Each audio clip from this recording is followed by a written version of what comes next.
ਤੇ ਖੁਸ਼ੀਆਂ ਦਾ ਦਿਹਾੜਾ ਹੁੰਦੀ ਹੈ, ਪਰ ਇਸ ਨੰਨੀ ਜਾਨ ਲਈ ਹੰਝੂਆਂ ਦਾ ਤੋਹਫਾ ਲੈ ਕੇ ਆਈਏ। ਜਦੋਂ ਮੁਹੱਲੇ ਦੇ ਸਾਰੇ ਬੱਚੇ ਆਪਣੇ ਬਾਬਾ ਦਾ ਹੱਥ ਫੜ ਕੇ ਈਦ ਗਾ ਜਾ ਰਹੇ ਸਨ ਤੇ ਉਹ ਆਪਣੀ ਟੂਟੀ ਹੋਈ ਗੁੜੀਆ ਸੀਨੇ ਨਾਲ ਲਾਏ ਬੂਹੇ ਵੱਲ ਤੱਕਦੀ ਪਈ ਸੀ ਕਿ ਸ਼ਾਇਦ ਮੇਰਾ ਬਾਬਾ ਵੀ ਹੁਣ ਆ ਜਾਏਗਾ।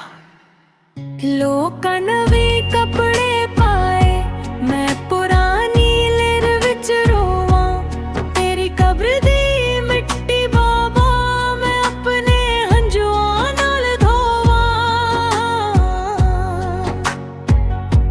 ਸਾਰੇ ਦੀ ਮੰਗਦੇ ਪਏ ਨੇ, ਮੈਂ ਤੇਰੀ ਖੁਸ਼ਬੂ ਮੰਗਦੀ ਆਂ, ਬਾਬਾ ਘਰ ਆਵੇ ਮੈਂ ਤੇਰੀ ਰਾਹਾਂ ਤੱਕਦੀ।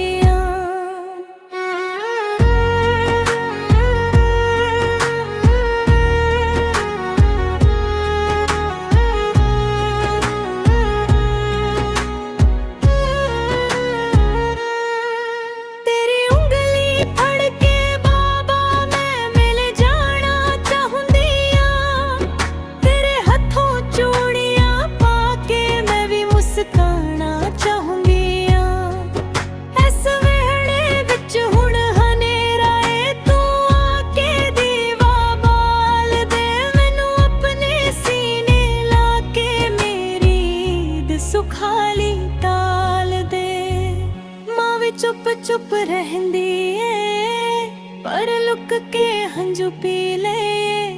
ਤੇਰੇ ਬਾਝੋਂ ਇਹ ਜ਼ਿੰਦਗੀ ਵੀ ਜ਼ਹਿਰ ਵਾਂਗੂ ਜੀ ਲਏ।